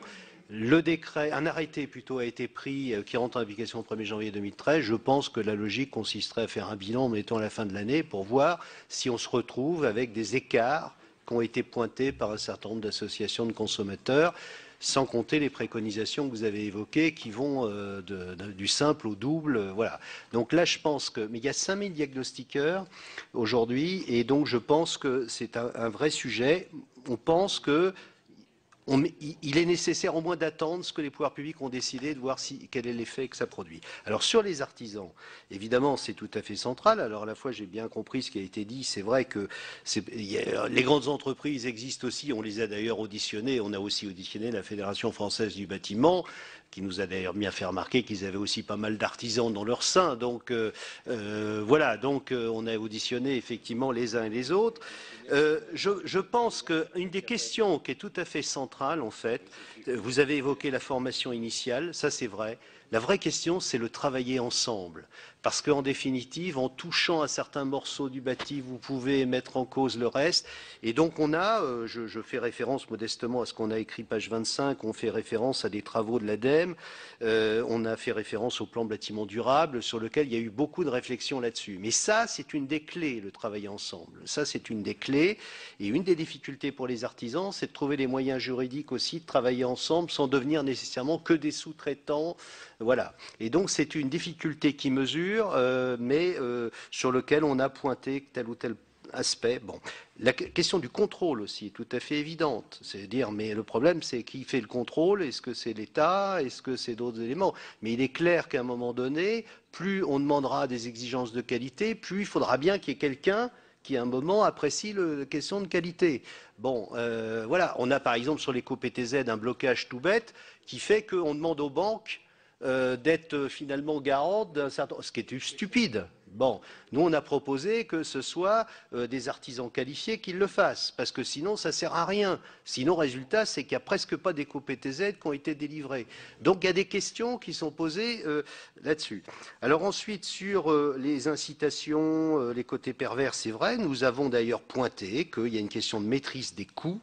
On a auditionné l'UFE qui nous a pointé sur les panneaux solaires, sur un certain nombre de choses, des questions comme ça. Dans un premier temps, on avait envisagé une sorte de pacte avec la profession et puis cette idée, on ne l'a pas fait prospérer parce que c'était assez difficile. Je pense que parmi les idées qu'il faudra, c'est que c'est clair que si on met beaucoup d'argent, y compris de l'argent public ou de l'argent privé, il faudra bien que l'ensemble de la chaîne, et qui n'est pas forcément celui qui est en bout de chaîne d'ailleurs qui est responsable, mais que l'ensemble de la chaîne fasse des efforts en ce domaine, parce que sinon, effectivement, c'est pas normal que certains éléments soient 3 fois plus chers que dans les pays d'à côté. Bon, donc c'est une question qu'on a pointée aussi, cette question de maîtrise des coûts. Alors ensuite, sur la TVA, parce que ça a été dit tout à l'heure, moi je fais remarquer juste une chose, c'est que ce que nous préconisons, c'est le retour à ce qu'il y avait il y a 2 ans. Parce qu'en 2 coups, on est passé de 5,5 à 7,5, de 7,5 à 10 pour 1er janvier 2014, et là, c'est le retour à 5 que nous préconisons. Donc en réalité, pardon ? Oui. Alors j'ajoute qu'il y a d'autres aspects qui concernent le bâtiment, qui concernent le travail au noir, qui ont été pointés par la CAPEB et puis par la FFB y compris. Donc la question, elle est tout à fait celle-là. Donc j'ajoute aussi que chiffre de la profession, l'augmentation de TVA actuelle, c'est 17 000 emplois en moins. Le seul parti du bâtiment qui aujourd'hui crée de l'emploi, c'est sur la rénovation, l'efficacité énergétique. Donc le fait de dire j'augmente cette partie-là, et puis, alors que le bâtiment, par ailleurs, est dans une situation extrêmement délicate, nous semble être un contre-signal majeur. Voilà.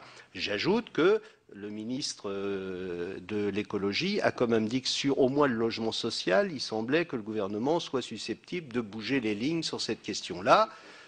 Nous, on n'est pas fermés. Nous, on a dit que l'efficacité, ça nous apparaît une priorité essentielle. Alors après, les pouvoirs publics peuvent tout à fait dire que dans l'efficacité, il y a des aspects vraiment qui méritent d'être mis à 5 et d'autres qui ne le méritent pas.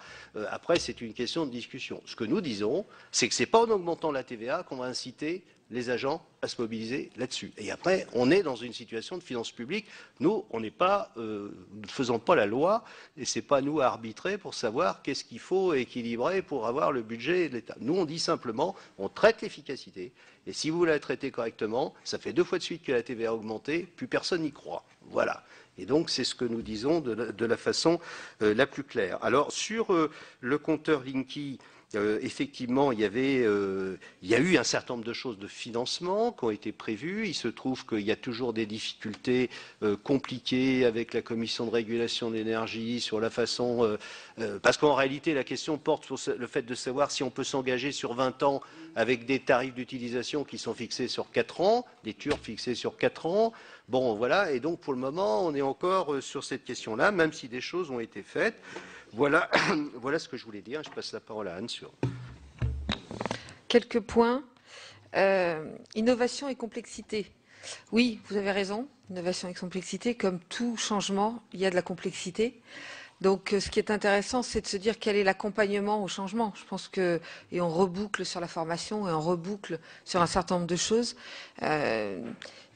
Oui, on ne peut pas nier une certaine complexité, mais à un moment, la complexité deviendra plus facilitée. Donc, je sais pas, vous voyez ce que je veux dire, c'est oui, et à la fois, est-ce qu'il faut, parce qu'il y a complexité, se dire qu'on ne va pas au bout d'un certain nombre de choses. Donc voilà, c'est un peu...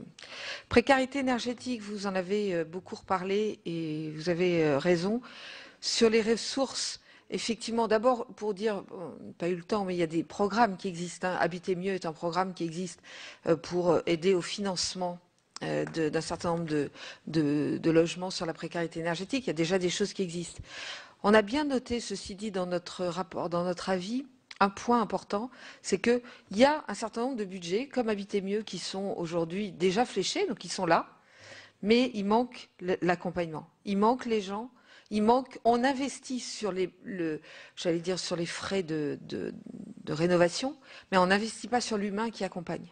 Et là, je pense que c'est un des vrais sujets, c'est que dans les lignes budgétaires, on ne doit pas oublier, surtout pour ces populations-là, qui ne viennent pas au guichet unique, parce qu'on n'a pas eu le temps, mais le guichet unique existe, mais qui ne viennent pas forcément au guichet unique venir chercher l'information. On a besoin d'avoir des gens qui accompagnent et qui soient vraiment là, donc c'est important. Un point sur la précarité énergétique, parce que je ne l'ai pas dit, mais c'est quand même très significatif. 1 euro investi dans l'efficacité énergétique, c'est 42 centimes d'économiser en frais de santé. C'est une étude qui a été faite au plan européen. Il n'y a pas d'étude française. Un de nos recommandations, c'était que sur l'efficacité énergétique en France, il n'y a jamais eu d'étude économique, macroéconomique réalisée sur qu'est-ce que ça veut dire d'investir dans l'efficacité énergétique par rapport sur un plan macroéconomique. Je préfère le redire aussi parce que ça n'existe pas. On n'a rien trouvé, rien. Enfin, ça existe peut-être, en tout cas, on ne l'a pas trouvé en France. Et puis, vous parlez du comportement. Oui, mais le comportement, vous semblez dire que quand on parle de comportement, on parle de comportement que du citoyen, pas que. On parle de tous les comportements. Le premier comportement, c'est le gaspillage. Vous serez tout à fait d'accord avec moi qu'il y a des gisements économiques et des gisements budgétaires sur le gaspillage en France. Donc ça, c'est la première chose. Ça veut dire les comportements de tous les acteurs. Je donne juste un exemple sur l'industrie, parce que je n'ai pas eu le temps de le dire, mais 70% de l'électricité, on estime que 70% de l'électricité est utilisée en moteur. On l'a signalé. Et quasiment, alors on n'a pas trouvé le chiffre, mais il nous a été indiqué par plusieurs acteurs que quasiment tous les moteurs sont surdimensionnés. Partout. On a toujours des moteurs surdimensionnés. Donc, quand on parle de comportement, on parle aussi de ça. On parle du comportement des collectivités, on parle du comportement de tout le monde face à une énergie qui est aujourd'hui pas chère. Elle est malgré tout pas chère par rapport à ce qu'elle sera très certainement, et ça tous les acteurs en sont d'accord. Donc le comportement, ça veut dire quelle intention on met d'abord sur l'efficacité énergétique, et on n'est pas forcément dans un truc qui est très restrictif, c'est juste à un moment... Ensemble, regardons ce qui est de façon très pragmatique. Très pragmatique. On parle, c'est une forme de sobriété, certes, mais c'est une forme de sobriété qui est quand même à la mesure, pour une partie, de beaucoup d'acteurs. Donc en tout cas, il y a vraiment des gisements là-dessus qui sont importants, et le comportement, du coup, ça en fait partie. Merci. Donc vraiment, je pense, me faire l'interprète de tous mes collègues pour vous remercier. Les 4 rapporteurs ont été vraiment d'un niveau que nous avons apprécié. Je ne vais pas revenir sur les différents intervenants, mais je voudrais dire à M. Jacques Chaurin et à Mme Anne de Bettencourt que ce volet particulier du bâtiment a fait l'objet d'un travail important, le président Raoul l'a rappelé, et que nous avons reçu dans l'autre commission les responsables nationaux du bâtiment du programme du bâtiment durable. Et nous avons pointé effectivement cette filière où il manque un certain nombre de maillons, depuis l'information jusqu'à la crédibilité de celui qui fait le diagnostic, celui qui va accompagner humainement la décision du futur commanditaire des travaux. Bon, effectivement, je signale d'ailleurs que les responsables nationaux du plan bâtiment développement durable sont à la disposition des élus pour se rendre dans les départements, c'est ce que je vais faire dans le mien, pour essayer de connecter l'information, pour essayer évidemment de motiver, pour essayer de parler d'un certain nombre de dispositifs qui échappent parfois au fin fond des provinces. Et je vais également dire que, évidemment, ce problème de la TVA est un problème sur lequel, Daniel Raoul a expliqué que nous étions en partie d'accord, pas tout à fait, mais en partie d'accord, mais qu'il faudra certainement faire un geste, car nous avons aussi entendu qu'il y a une menace de 40 000 licenciements dans l'année 2013 et que le premier trimestre 2014 a un carnet de commandes relativement maigre. Donc on a entendu tous ces messages et nous avons tous la responsabilité d'essayer d'y répondre ensemble avec ce volet, un volet en quelque sorte de la prise de conscience, pour aller très très vite, consommateur, qui doit évidemment faire l'objet, chacun à notre niveau, d'une forme de volontarisme politique dont il faudra qu'on reparle. Voilà.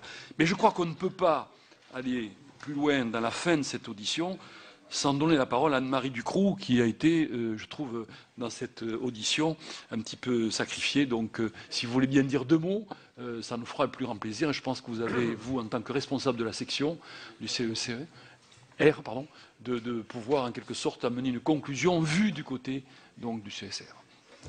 Merci beaucoup, Monsieur le Président. Monsieur le Président, je ne me risquerai pas à faire une conclusion et une synthèse, vous imaginez bien. Je voulais d'abord vous remercier d'abord de votre intérêt pour nos travaux. Ça nous paraît très essentiel parce que vous l'avez dit, Monsieur Raoult, autant Monsieur Delevoye que chacun des présidents de section et Jean-Louis Chilansky, qui n'est pas là aujourd'hui pour la présidence de la section des activités économiques, qui est attaché, nous ayons vraiment des relations entre assemblées qui soient spontanées, naturelles, enrichissantes. Vous avez un rôle à jouer, nous avons un autre rôle, nous essayons de réunir des consensus et tout ce que nous produisons est collectif et dit quelque chose, une photographie d'un avis, un avis voté et la photographie d'un équilibre auquel nous sommes parvenus à un moment précis sur un thème précis. Donc ça nous paraît très important d'organiser cette coopération. Je vois d'ailleurs que vous avez les mêmes types de coopération que nous, puisque nous avons présenté de manière conjointe deux avis issus de deux sections différentes. Je vois que vous faites des auditions communes. Nous sommes très attachés à cette transversalité, à ce travail coopératif. Donc, je m'en réjouis. J'espère qu'il y aura d'autres occasions. Et tout particulièrement, je voudrais vous remercier d'avoir donné aussi la parole à la section environnement, parce que vous l'avez bien en tête, la section environnement, comme l'arrivée des acteurs de l'environnement au CES précédent, sont un des éléments de la réforme du CESE et cette section environnement est nouvelle. Elle a un mandat qui lui est dévolu par décret et qui la mandate sur des questions très vastes et j'espère que nous aurons d'autres occasions de nous revoir et de nous exprimer auprès de vous. Nous suivons les questions de biodiversité, de climat, de transition énergétique, de risques environnementaux au sens large, de protection de l'environnement au sens large, des questions de mer et océan et qualité de l'habitat dont nous avons parlé ce matin. Donc nous avons des tas d'occasions de nous saisir. Nous sommes en train de produire un avis sur la gestion durable et la gouvernance des océans. Vous savez que la France a une responsabilité énorme, une identité maritime qu'elle ignore trop souvent. Nous avons vraiment là un sujet à la jonction des questions d'environnement et d'économie et de société très important, donc j'espère que ce sera l'occasion de revenir vous en parler. Nous préparerons aussi un avis sur les inégalités sociales et environnementales, sujet pas facile et finalement vous l'avez évoqué à travers les questions de transition énergétique entre autres.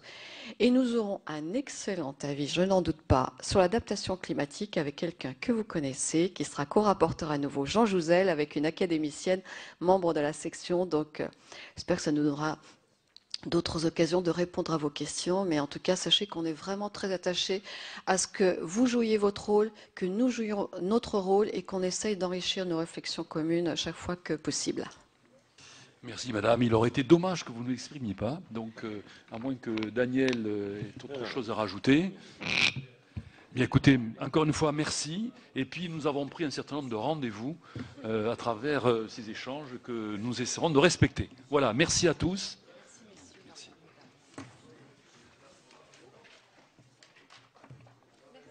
Voilà pour ces auditions consacrées à la transition énergétique. Si vous souhaitez les revoir, elles sont disponibles sur notre site internet publicsena.fr. Bonne journée à tous.